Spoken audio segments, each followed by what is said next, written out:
Before I get on out of here, I had to talk about a story that's very, very important. And albeit indirectly, it involves Caitlin Clark. Stephen A. Smith just gave voice to a conversation that has been building around the Wnba for nearly 2 years, and this time, the league cannot simply wave it away as social media noise. Caitlin Clark is no longer only the most discussed player in women's basketball. She has become an entire commercial ecosystem. Every sellout, television spike, jersey purchase, and brand campaign points toward the same uncomfortable reality. Her influence is expanding faster than the league's ability to manage it. Now Sophie Cunningham is being pulled into that momentum as one of the most visible personalities associated with Clark and the Indiana Fever. New Nike speculation, a major crossover advertising push, and Stephen A's latest reaction have combined to create a story much larger than one endorsement announcement. This is about power. Who controls the Wnba's future? The league that built the platform, the veteran players who carried it for decades, or the superstar whose audience may now be more valuable than the platform itself? Before we go any further, one distinction matters. Online reports have attached enormous numbers and dramatic claims to Clark's Nike future. Not every figure circulating publicly has been verified. Stephen A. Smith discussing Clark's commercial value is not automatically confirmation of every rumored contract detail involving Clark or Cunningham. But even after removing the speculation, the underlying shift is impossible to miss. Nike is not treating Caitlin Clark like a normal athlete, and the Wnba is about to feel the consequences. The latest wave of attention began with a cinematic advertising strategy that placed Clark's appeal beyond traditional women's basketball.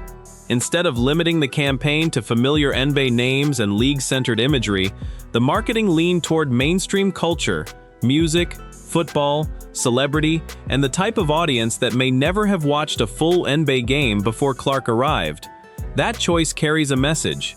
Nike does not appear interested in selling Clark only to existing basketball fans. The company sees a chance to build a crossover sports brand, one capable of reaching teenage players, casual viewers, sneaker collectors, NFL audiences, and people who recognize Clark's name even if they cannot name 5 Wnba teams. This is where Stephen A's argument becomes so explosive. The Wnba spent years promoting itself as a league of many stars. Nike's approach appears to be far more direct. Identify the athlete creating exceptional demand and build aggressively around her. That difference in strategy threatens the league's internal balance. Veterans understandably want recognition for the years they spent building women's professional basketball through low attendance, commercial travel, limited coverage, and smaller sponsorship opportunities. Many of them were elite, long before mainstream sports programs paid consistent attention. Then Clark arrived. Suddenly, games moved to larger arenas. Ticket prices climbed. Television windows became national events. Arguments that once remained inside Wnba circles began dominating mainstream sports shows. For Clark's supporters, this was proof that the league had finally found the transformational star it needed. For critics, the coverage sometimes felt like history was being erased to create one marketable hero. Both reactions can exist at the same time. Clark can be commercially extraordinary without being the first great player in Wnba history. Veterans can deserve respect without pretending every athlete generates equal public demand. The conflict begins when those two statements are treated as mutually exclusive, and money makes that conflict impossible to hide. Clark's widely reported Nike agreement already separated her endorsement value from the normal economics of the Wnba. Rumors surrounding a signature shoe and future sales projections have only widened that gap. Some online commentators have thrown around figures reaching hundreds of millions in potential product revenue, but projections are not guaranteed earnings and should not be confused with confirmed compensation. Still, the scale of the opportunity is clear. A successful signature shoe would not merely add another sponsorship to Clark's portfolio. It would give her a standalone identity that survives beyond one season, one coach, and potentially even one franchise. That is what made Michael Jordan's Jumpman so powerful. The symbol stopped belonging only to the Chicago Bulls. It became a cultural language of its own. Nike would love to create even a fraction of that effect with Clark. If young athletes begin wearing her shoes to school, if casual sneaker buyers adopt them as lifestyle products, and if male and female players both embrace the line, Clark's leverage changes completely. She would no longer depend on the Wnba to introduce her to the public. The league would increasingly depend on her brand to introduce the public to the Wnba. That reversal is the real story, and it helps explain why Sophie Cunningham matters. Cunningham possesses something brands cannot manufacture easily: personality that cuts through a crowded feed. She is outspoken, physical, expressive, and closely connected in the public imagination to the Fever's most watched era. Whether fans love her or dislike her, they notice her. That makes her valuable beside Clark, not because they are confirmed to share one enormous Nike deal, but because their pairing represents an audience brands understand immediately. Clark brings generational reach and elite production.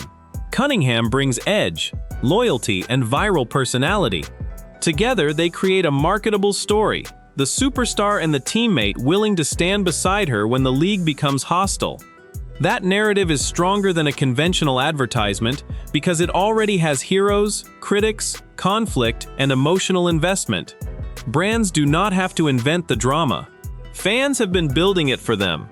Think back to the most debated moments surrounding Clark's entry into professional basketball: the hard fouls, the Olympic roster controversy, the arguments over media attention, and repeated claims that veteran players resented the spotlight following her into the league. Not every physical play was evidence of jealousy. Basketball is competitive, and Clark entered the Wnba as a highly visible rookie whom opponents were never going to treat gently. But the accumulation of incidents created a perception that the league was testing its biggest attraction instead of protecting and promoting her. Stephen A. Smith repeatedly attacked that perception. His broader message was simple: the league should stop fighting the attention Clark generates and learn how to profit from it. That is not the same as confirming a secret coordinated campaign against her. When one athlete dramatically increases ticket demand, television interest, and sponsor attention, treating her popularity like an embarrassment is self-defeating. The league does not have to disrespect its veterans to recognize that Clark occupies a different commercial category. Nike understands categories. The company studies consumer demand, search behavior, product sell-through, cultural reach, and long-term brand potential. It does not divide investment equally to protect locker room feelings. It places resources where it expects the strongest return. That is why any major Clark campaign carries more weight than an ordinary commercial. It signals that one of the world's most powerful sports companies believes her appeal can expand far beyond Wnba boundaries. The league office now faces a delicate problem. If it centers Clark too aggressively, other players and fan bases may accuse it of reducing the entire league to one person. If it deliberately minimizes her to prove everyone is equal, it risks weakening the biggest growth opportunity women's basketball has seen in years. There is no perfect public relations solution. There is, however, an obvious business solution. Use Clark's reach to introduce audiences to the league's other stars. Market the rivalry instead of denying the imbalance. Put Clark against Aja Wilson, Sabrina Ionescu, Nafisa Collier, Angel Reese, and the league's other major personalities. Give new viewers a reason to arrive for Clark and stay for the basketball. That is how one superstar strengthens an ecosystem rather than replacing it. The NBA did not become less valuable because Michael Jordan became larger than the Chicago Bulls.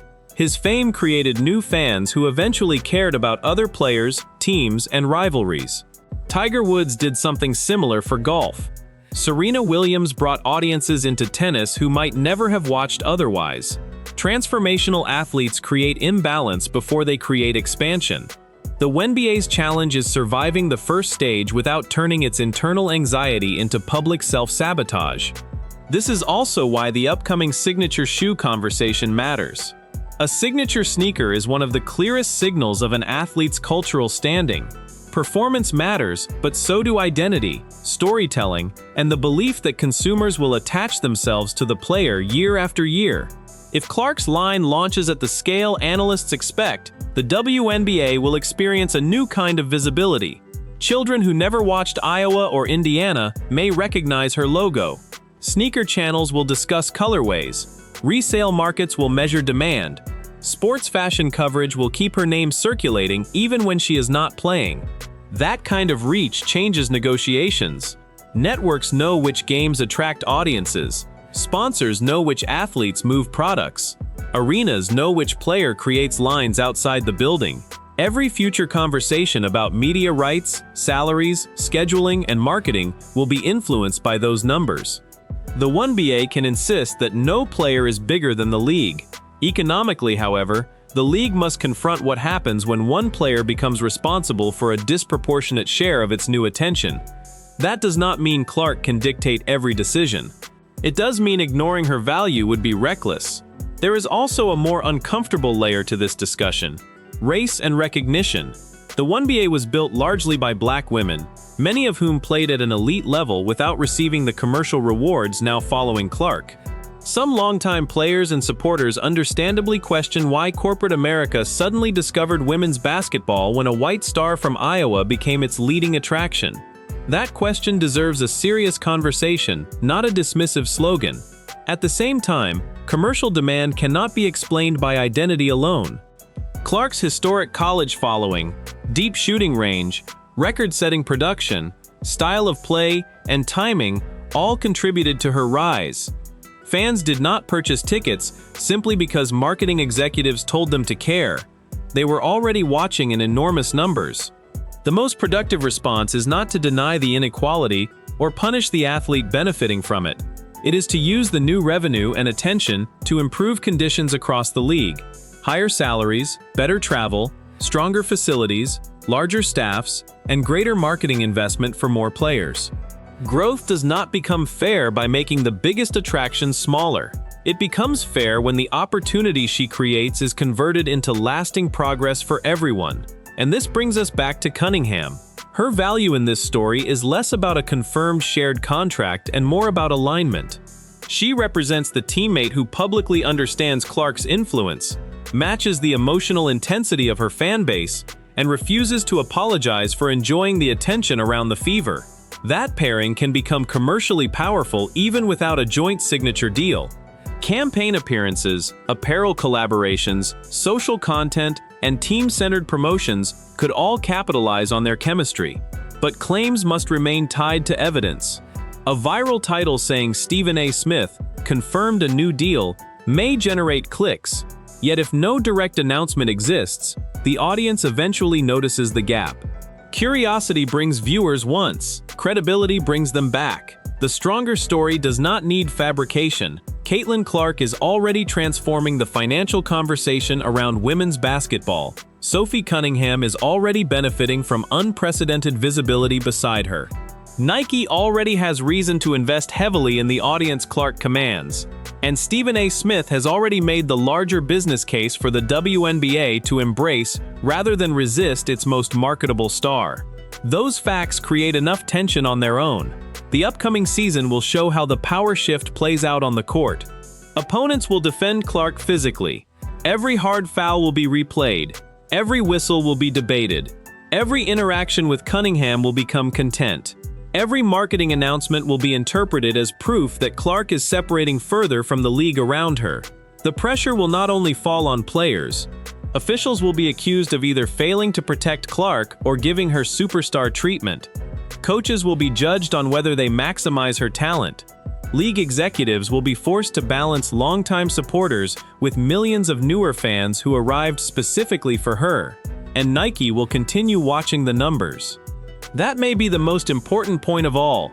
Corporations do not need the Wnba to agree on Clark's cultural status. Consumer behavior will make the decision for them. If the shoe sells, if the advertisements travel beyond basketball, and if Clark continues drawing exceptional audiences, the investment grows. If the projections fail, the strategy changes.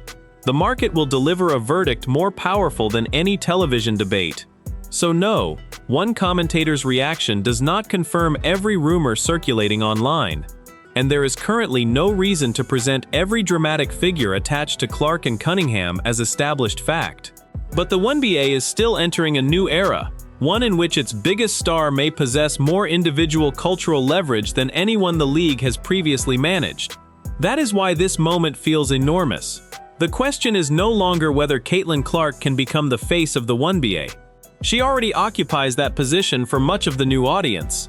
The real question is whether the league will turn her popularity into a foundation for everyone, or allow resentment, poor messaging, and internal competition to make growth feel like a threat.